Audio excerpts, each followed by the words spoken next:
Welcome to Larry the Alchemist, where we discuss all things heavy metal and hard rock. On today's episode, let's discuss White Lion, and let's discuss these two albums in particular. Their first album, Fight to Survive, and their second album, Pride. You may say, well, why those two records? Because those are the only two ones that I have by them on vinyl, and Pride, of course, is their big album with their big hits on it, Wait and When the Children Cry. When I think of White Lion, I always think of Vito Bratta and his guitar playing. He was one of the better guitar players, one of the best guitar players of the 80s and of this whole sort of glam 80s scene. He was very kind of Eddie Van Halen-like in that he did like a lot of two-handed tapping, which is where you bring your right hand over the fingerboard and you kind of have both hands playing notes at the same time. His guitar tone was great. He always threw in a lot of like fills and little runs between his riffs the same way Eddie did. And I always thought it kind of even looked like Eddie Van Halen. Whenever I saw him, it made me think that he looked like Eddie and he kind of sounded like Eddie. So they were always kind of in the same sentence. You always made comparisons between Vito Bratta and Eddie Van Halen. Also, of course, Mike Tramp, his vocals, probably the other thing that I think of. And although he's probably not one of my favorite singers from this era, he does have a really good voice and it does fit the band. So their first album here, Fight to Survive, this has kind of an interesting release history. It was originally released in 1985 in Japan. They were dropped by Elektra Records in the US, so they were picked up by a label called Grand Slam, which I believe was based out of Philadelphia. This is at the Grand Slam release of it. I'm assuming it's probably been reissued or picked up by somebody else in the meantime.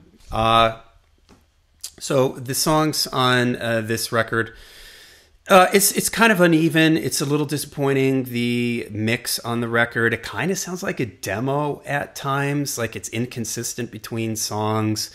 The drums sound good on one song. They don't sound good on another. And most disappointingly is the guitar. The guitar is too far back in the mix. At times, it doesn't even really sound like Vito. The leap between this first record and the Pride album is immense, in my opinion, with his playing. And doing some research on the record, I read that I guess he recorded some basic rhythm stuff to go along with the drums and the bass when they were recording, and then they just ran out of time and money, and he never really was able to go back and play the rhythm parts that he wanted to and put the guitar parts down that he wanted. And you can kind of hear that on this record here. The guitar, it just doesn't jump out at you the same way that it does on Pride. But there's still some cool moments on here. Broken Heart, the opening track, is pretty good. Cherokee is really catchy. And from what I understand, that was never released as a single. It should have been, because it has like that sort of MTV mid-80s, very melodic, very catchy chorus. Fight to Survive, the title track, that's a great one. It's slightly more held back in the tempo, and this is one where Vito really stretches out, and you can hear him doing his fills and the more signature stuff that we will kind of know him for. Kind of this one has a lot more space in it for him to do a lot on the guitar. I don't really like Where Do We Run in this city.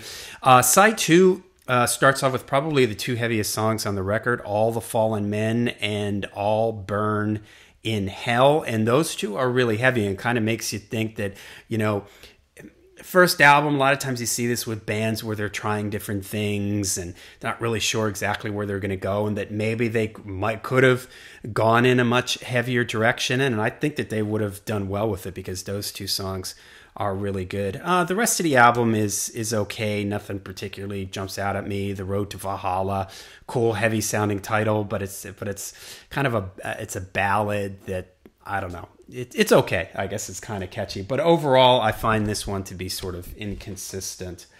But this is where it all comes together for them with Pride. This one was released in 87. They bring in James Lomenzo on bass and Greg D'Angelo on drums. And this is really good. There's an obvious step up in the production on this one. This one is produced by, I forgot, Michael Wagner. Michael Wagner was one of the famous guys in the 80s that produced a ton of bands from them. Like he did Great White and Striper, I think, and he just did a ton of those bands from the 80s. So the mix on this one is excellent. It's really, the guitar here is really up front and very present, where it was kind of lost on Fight to Survive. Here it's really right there, and it just sounds fantastic. His rhythm tone is fantastic. His lead tone, it's one of the great guitar tones of the 80s, in my opinion, is on this record. And this is a real strong album. Hungry is a great album opener. Lonely Nights is really catchy. It's got a really big chorus to it. I could probably live without Don't Give Up and Sweet Little Loving. Those are a little too kind of, I don't know, too melodic or something. I don't know. I mean, I like melodic stuff, but those are a little too poppy, I guess, for me. Lady of the Valley is really cool. That might be my favorite song on this record. Wait, the big hit. I mean, I can't really listen to that song anymore, but I remember when that song was on MTV and hearing that song for the first time, and how much that guitar playing just jumped out at me. And his guitar solo in that is just fantastic. I mean, I should do this, the best guitar solos of the 80s, the whole glam scene, and that would definitely be, this solo would be in my top 5. All You Need Is Rock and Roll, I guess it's okay. Tell Me, that's a really catchy one. I'm not sure if that was released as a single. Let me see here. If it wasn't, it should have been. Yes, it was. It was the second single released from this record. Very catchy chorus, very well written song. All Join Our Hands. It's okay. It's pretty.